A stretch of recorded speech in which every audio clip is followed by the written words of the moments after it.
Hi everyone. Thank you for the opportunity to speak here. My name is Ben Shaul, and today I'll be talking about intermediate neural collapse and generalization. This is joint work with Lian Galanti and Tomer Galanti. So I'll start off by defining neural collapse and just giving a quick intro. So Papian et al. Showed in this paper that if we take a large overparameterized neural network in the classification setting, and you train it with SGD and weight decay, several geometrical phenomena happen in the penultimate layer. So we're going to focus on some of them, and mainly that the feature embeddings of samples from the same class cluster around their class means. So in this diagram, if the small balls, if they represent samples from the features, and different colors represent different classes, then we're going to see a clustering around their class means. And in this cartoon, we actually see the process between the layers. So they start off random, and we see this clustering around their class means. And at the end, we have something we call variability collapse, where all the points from the same, or all the samples from the same class are mapped to the same point. So why do we care about neural collapse? And can we relate it somehow to generalization? Now, I'd like to point out that we can actually measure the amount of clustering that's happening in the epochs and in the intermediate layers. So we're going to see this soon. So the first question we can ask is, does neural collapse imply generalization? Meaning that if we have some neural network and we check how much it collapses, can we say how well it will generalize to new samples? And in this paper by Tzu et al., they showed that even when we train with completely random labels, we actually get collapse. So here they have CFAR10 with several different networks, and we see that they reach perfect collapse. So one might think that our conclusion is that neural collapse does not imply generalization, and we can go home. So we asked a slightly different question. So maybe neural collapse is indirectly connected with generalization. And our intuition is that neural collapse actually hints at the actual complexity of a trained neural network. So I'm going to formalize this in a bit, but I'd like to give you the intuition. So here we have networks that are trained on CFAR10 with a convolutional neural network and a constant channel size of 400. And each one of these lines is representing the amount of clustering so in different intermediate layers. So this is the first layer, the second layer, and so forth. And we take varying depth and train the same network. And what we see is that the clustering monotonically increases until we have some saturation. So after something like 7 layers, we're already getting collapse. And we see that the saturation happens the same in each one of these networks. So we get the intuition that this collapse metric actually helps us understand how many layers the network actually needs to fit this data set, and the top layers are redundant. So I'd like to formalize this just a bit. So we have a training set S, and it's composed of these SCs, and these are all samples of class C, and a mapping from the input space to an intermediate layer. So we can define our trained class means mu f of SC, just the mean embedding in this intermediate layer of all samples from class C.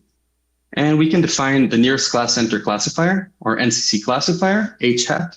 And it's going to go like this. We're going to take a sample, we're going to run it into this intermediate layer, and we're going to ask what's the closest trained class mean. And this is a decision rule, so we can actually look at the test and train error rates and the accuracies. And what neural collapse basically says is that in the penultimate layer, this NCC classifier is going to be identical to the network decision. So now we're able to define our effective depth. So let's say we have a trained neural network of L layers and a classifier at the end. And we're going to define Fi as the network up to layer I. And we're going to define the NCC classifier just like we did before. So the epsilon effective depth is going to be the minimal layer at which this NCC error rate is going to be smaller than epsilon. So we have this clustering going up, And at some point, the error is less than epsilon. Now, why does this definition make sense? So this is something we discover in our paper, which we call the minimal depth hypothesis. And what this basically tells us is that there exists some integer L0, such that if we train a neural network of depth greater or equal to it, and we do it again with cross entropy using SUT and weight decay, the effective depth is going to remain constant. So it's going to be L0, no matter how many layers we stack on top of it. So going back to this figure, we have this L0 when it collapses, so something like layer 6. And if we add more layers, we're actually going to let it collapse in the same place. So we have this minimality through this metric of neural collapse. And how can we use this minimality for generalization? So we use an observation which is quite intuitive and which we see in practice, is that training with random labels, fewer layers reach collapse. So intuitively, if I take a data set and I ask how hard it is to cluster it into two centroids, and then if I take some of the labels and I give them random labels, this is going to be harder to cluster, and therefore we'd expect more layers. And this is exactly what happens. So here I have the same setting. We have a convolutional neural network with 10 layers and 400 channels in every layer. And we look at different noise ratios. So this is noises for the labels. And we see that if we take, let's say, epsilon 0.03, so we see that in the 0% noise, we have collapse after 6 layers. In the 25% noise, we get collapse after 8 layers or 7 layers. And in the 75% noise, we get collapse only in the final layer. So we get the feeling that this metric somehow tells us how much the network is ruined when we corrupt the labels. So how can we use this to actually show generalization bound? So this is something we call the comparative generalization bound. But before this, I'd like to take a minute to talk about traditional generalization bounds. So let's say we have a classifier H. We say that with probability 1 minus delta over some training data S and a sample size M, the error of the distribution is usually bounded of something in this form, which is the error on the train set, plus this form right here, where C of H is the complexity. So it could be the VC dimension, some parameter counting scheme, more recently the norms of the weight matrices, plus this log 1 over delta term, and divided by the number of samples. Now, usually this is going to be, so we want this to be minimized by the training algorithm, either implicitly or explicitly. And the error on the train should be small because we want to sort of fit the data set. But the problem is that in deep neural networks, this complexity term is quite large. So the number of parameters is huge and usually much bigger than the sample size. And therefore, the bound we get is vacuous in this setting. So let's talk a little bit about our setting. We have some hypothesis class, so some neural network. And we have some complexity measure of this classifier. So you can think of the effective depth here. And we define the minimal complexity for a data set S as the minimal complexity of a classifier that fits this data set. And we're going to need one more thing for our bound. And this is that something we call uniform mistakes. This says that the learning algorithm on a train set for a train and validation set makes mistakes over the validation set uniformly. So both the values of the mistakes and where it makes the mistakes is distributed uniformly. And given this assumption, we can show our bound, and it goes something like this. So we pick some noise level P between 0 and 1/2, and we have some training set and validation set from distribution. They're both of size M. And we assume that the learning algorithm has uniform mistakes on the validation set. And let's say we train a classifier on the training set with gamma initialization. And we define Y validation tilde to be the y-val labels when we corrupt Pn with them. So if P is equal 0.2, we're going to corrupt 1/5 of them. Then we can present our bound. So our bound in expectation of the error on this classifier on the distribution is bounded by these two terms. So let's break it down. This term is going to be the corruption level that we chose. And then we're going to have this probability. So in this probability term, we compare two quantities. So this is why we call it the comparative bound. We compare the expectation of the complexity of this classifier over different initializations with the minimal complexity needed to fit this corrupted data set. So let's look at some examples of this. So if we take, let's say, a large P, so we corrupt our data set a lot. So this term is going to be quite big. However, this data set is going to be very corrupted. So we'd expect that the complexity of our classifier is going to be lower than the complexity needed to fit this noisy data set, and therefore this probability is going to be small. On the other hand, if P is close to 0, so very small, this term is going to be small, but this validation set is going to be very close in distribution to the training set, and therefore the complexity of this classifier is going to be bigger than the minimal complexity needed to fit this data set, and therefore this probability is going to be large. So we get this interplay between the ratio and this comparative term. So this holds for different complexity measures, but the effective depth makes a lot of sense. This is because it's a discrete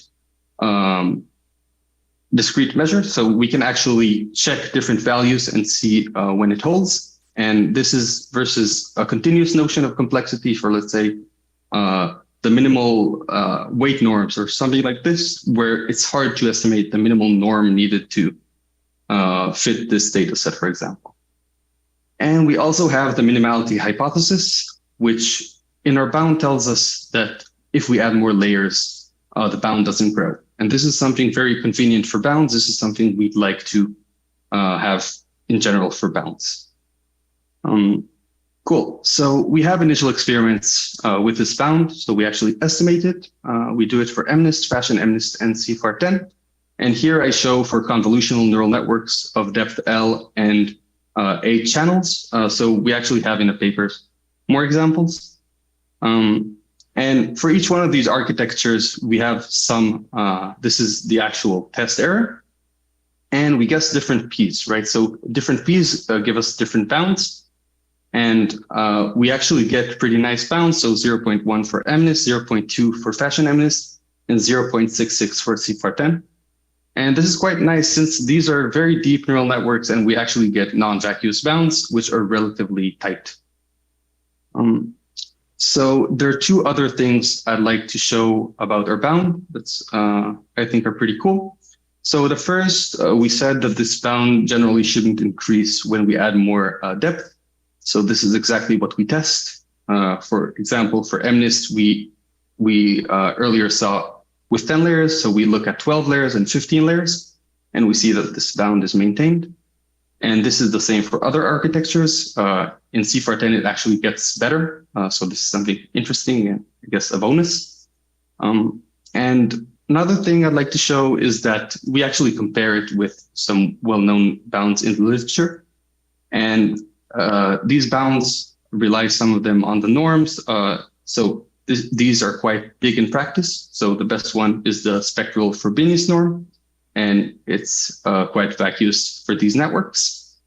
And generally, there's a trend of them getting bigger as we add more depth, which is something that our bound is able to circumvent. Okay, so future work includes finding different complexity measures for this bound and seeing how we can approximate them. We'd like to incorporate the width and see how it interplays with this neural collapse setting. And potentially, we'd like to prove the minimal depth hypothesis and see how we can show it theoretically. So I'd like to thank my collaborators, Tomer Galante and Jan Galante. And yeah, thank you for listening.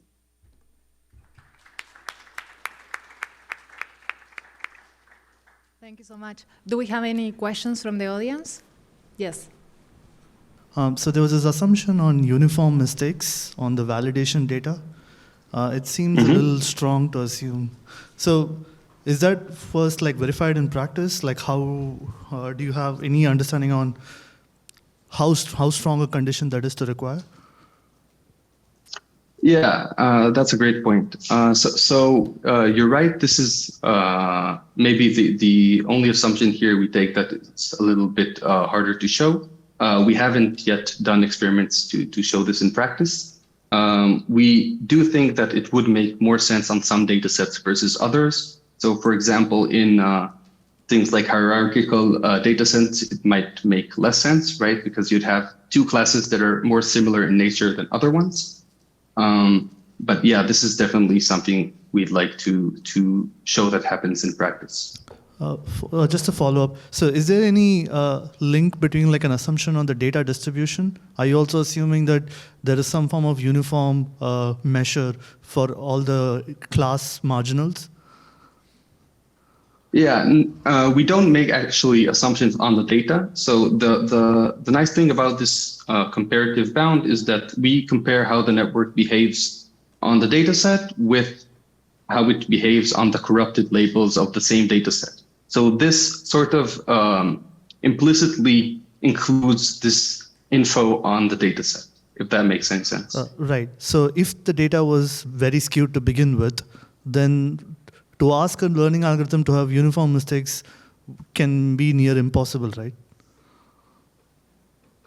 Like if I see 100 examples of class A and only 2 examples of class B, then but in validation data, like what is the uniform mistake here? I mean. Yeah, so I guess there's two parts here. So we do assume that the data set is balanced. So just in terms of the very skewed. But I guess if the data set is very problematic, yeah, then maybe the assumption of the uniformity on the validation set might be less sensible, but I need to think about it. I'm not sure. Okay, thank you for your time. Yeah, thank you for the talk. Yeah. Let's thank the speaker again. Thank you.